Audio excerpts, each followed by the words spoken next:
Alright guys, welcome back to AirMech Talk. I'm sorry, I'm trying to reboot the stream just to see if it helps a little bit. So we were leaving off with Insomniac, who was cutting in and out a little bit, but I think it's resolved itself for the most part right now, and he's about to sum up his thoughts on the TechPod system. Go ahead. Basically, it stunted the gameplay because you had such a time and cost and invest. It took focus away from the gameplay and made this like huge secondary objective that almost overtook the primary objective of playing the game. And that's it. Okay, Boomhower, your thoughts on the TechPod system versus level restrict? I very much leveler system more, like the level system, like because I've been telling like many pro players for years, like the Goliaths and the Berthas are like overpowered as well. And, like if I ever build them at like earlier levels, I will for a fact, because back when back level 3 or whatever, like that was inaccurate probably. Like I like immediately as soon as it came out, I started saving up, even though it was too early and I didn't have nearly enough money. I still built them and it was still too good. So yeah, the level system, I'm with. Okay, StarDog. Yeah, I was gonna add on there. The leveling system, I think, is better, just because as Insomniac already said, it's a bit more smooth in that you know when it's coming, especially against enemies if you don't scout, and that sort of helps beyond already what you need to do within scouting.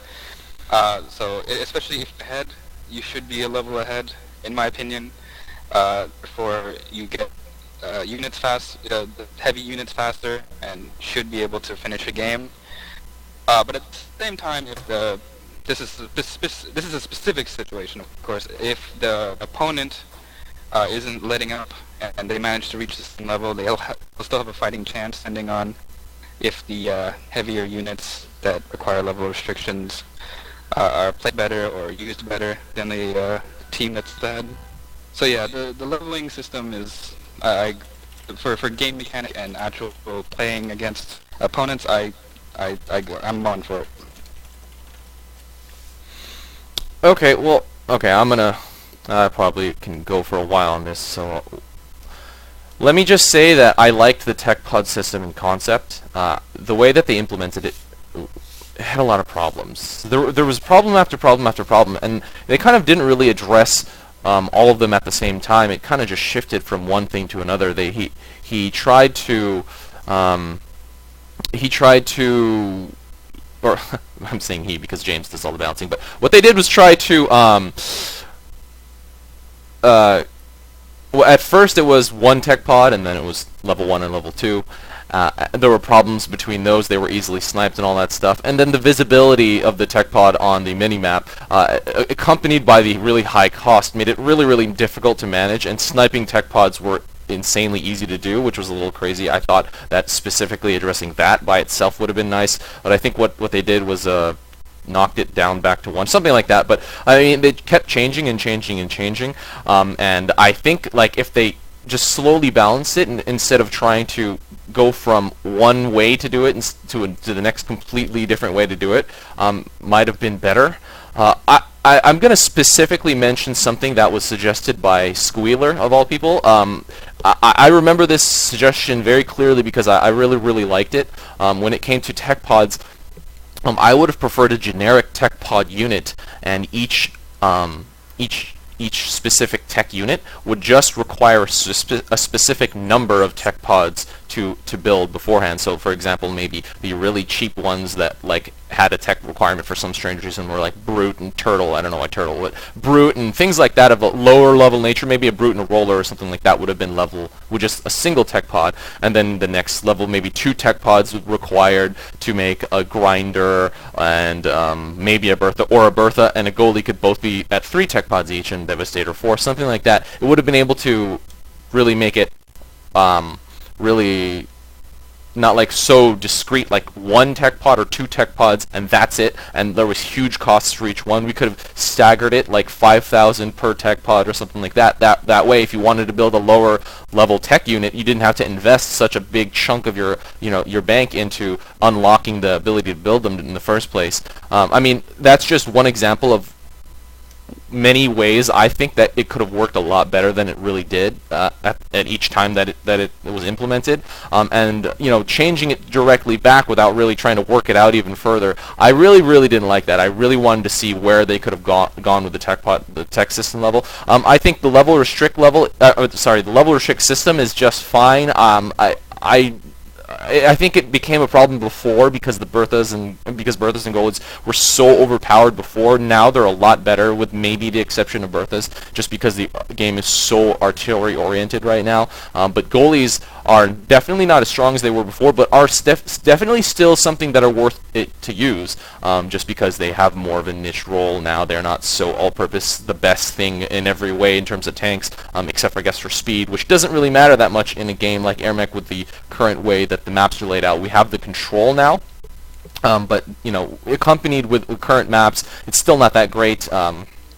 That's one reason I think the level system is okay now as opposed to before. The race to level 6 and level 7 before was so crucial and important, just because those units that you could make at those times were so damn powerful. But right now it's a lot better in terms of balance. It doesn't like a lot of people don't even bring Berthas or goalies depending on the map and the situation and the format and all that stuff. So yeah, I think it's a lot better now. And level restrictions moving on are probably going to be okay. In short, that was just a quick rant. I know it took like 10 minutes, but yeah. Yeah. I agree with the part where you're saying how the Goliaths, all that, are a bit more balanced now. How level restriction versus the need to really get something like Goliaths. Yeah. Now that if the opponent gets first, it's not, but it still is an advantage. Yeah, I mean, like I before, agree with that. to my memory, when you hit 6 and 7, you'd make like 95% Berthas and goalies. Like there wasn't really a reason to make anything else at that point. Now, I mean, yeah, it's I guess that's a slight exaggeration, but you guys pretty much understand what I'm saying. Now it's not nearly that bad. You definitely still have to consider building other things besides goalies and Berthas. So. Okay, guys, so we're gonna just move on to the next topic. Boomhower? What's up? Oh, Yeah, you mic'd up. I thought you had something. Oh, no, I just meant the mic. Okay. We're going to go on to the next topic, guys. So this is going to talk about the role of the Angel. Late 2013 saw the introduction of the last mech in the current lineup, the Angel. Very different from the rest, this mech has the ability to do large amounts of burst damage from long range and requires a different approach and playstyle than the rest. A recent carry buff to mechs across the board has given the Angel decent unit micro capabilities in addition to its explosive unit killing ability. With glide and loop enabling the Angel to escape from almost every situation, it has become very powerful. What role does the Angel fit into now, and should it be changed to shift its role in any direction? Boomhower. Yes. Okay. I just think it's carries too high for its its mech, because not only can it micro as it's looping, so it's impossible to kill while it's microing. Kind of like Osprey back in the day. If you get the triple armor and you stack an armor pilot, but not only that, but it can also kill a lot of units, which people always complain about Osprey a lot. It could always kill other AirMechs, which I didn't ever do because I sucked at it. But it's just I think it's just too good at both, and you need to nerf one or the other, specifically the carry, in my opinion. But yeah, I think its damage is alright probably, but its carry is just too high for its mech type, its role. Yeah. Insomniac, how do you think the Angel fits in terms of the role that it can, the roles that it can accomplish now? I think it is one of the most unique mechs right now. I feel like its carry, people say the carry is too high right now, but if you look at what the Angel's capable of versus what it's really not capable of, it can carry and it can snipe from a distance, but it cannot dogfight for crap. The piercing for Angel's guns is the lowest for any mech. It's 45 piercing for Angel's guns. So it's non-threat basically in the air. It can carry, it can drop.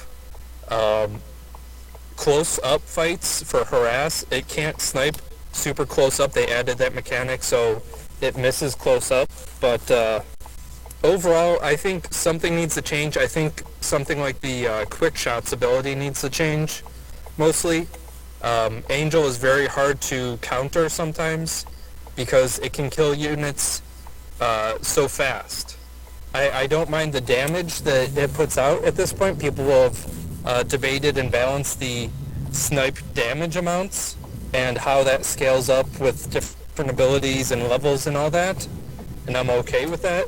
But it's the fact that you're two ways to stop an angel from killing, either using insertion or sacrificing other units, or picking up the unit after it gets the first hit, because then you know which one they're hitting, and then you have to try and pick it up before that second hit kills it. Because that's all the time you have is that time between two shots to save your 6,000, 8,000 credit unit from the Angel sniping ability late game. So I would say just the quick shots ability needs to change, but I like the fact that it can carry, and I like the fact that it has these escape abilities and everything else. StarDog? Yeah. Unfortunately for me, I haven't played with the Angel too much. I did have a couple of 2v2 rounds with Good Day, and I experimented a little bit in 1v1s myself, but as far as how OP it is, I found that everyone tends to get around the Angel rather than confront it, with its snipe, or sort of letting it snipe. And as much as OP as everyone talks about, I could it gets better as a game gets more turtley, and I mean that's just how it is. I think there's really not much else about it. But I find if you can keep a game going fast, or sort of keep the pace of it going, the overpoweredness of it tends to go lower. But like I said again, I have not played Angel too much, so what do I know? So yeah, that's just my look at it. Okay, StarDog actually touched on one of the things that I wanted to talk about, which is the Angel gets more powerful and is more effective as the game becomes more turtley, and just straight the nature of the majority, a lot of the maps today, especially with just the nature of the game in general, is it's really easy to be defensive. You can start with an artillery line and a defensive tank setup without really caring what the opponent does. I mean, there's very few things that you have to worry about if you just open with artillery facing mid. You know, it's kind of plays into what Boomhower was talking about before with playing Osprey and not even going for mid. It's like not that difficult to start defensive lines without risking too much. And that's something I think that will change as the game changes, and after we get things like map editor and further balance, where the games are not so dynamic as much nowadays, and kind of in the history of the game also, where you have to play a very long drawn out defensive artillery tank leapfrog war. And you don't really see that a lot on maps like Vale. Thar, not as much. It does happen, of course. But yeah. So I guess the point I'm trying to make is, once the game sort of gets better in terms of how it plays out and how the game flows, I think that the Angel will start turning out more balanced just because it's everything is, you know, you pour all your credits into Snipe because Snipe is so dang strong, and now you know, with the recent carry change, it can also be formed. It doesn't, like previously Angel was kind of considered a mech that you had to carry to late game, which is not necessarily the case anymore, just because it has great, not necessarily great, but pretty good micro ability nowadays. I think it's the next best carry capacity after the general carry mechs like Paladin, Osprey, and Helix. I think it's actually next. Is that right? I don't even know. But yeah, once the game evolves, I think we're going to see less problems with it, although I think it probably does need to be addressed in the current state of the game in terms of how well it can micro versus how well it can kill units. I guess another good example would be the Hog in that sense. Boom. What'd you say? What's up? Okay, I thought I heard noises, but apparently it's fine, you know. Yeah, does anybody have anything else to add on what the Angel should be doing right now? I think it's fine, actually, where it is in terms of what it can do and kind of what it's good at, those, you know, standoff wars. Yeah, yeah, no, I'm inclined to agree. It's The other thing is maps. Like you Yeah. mentioned, the map editor thing.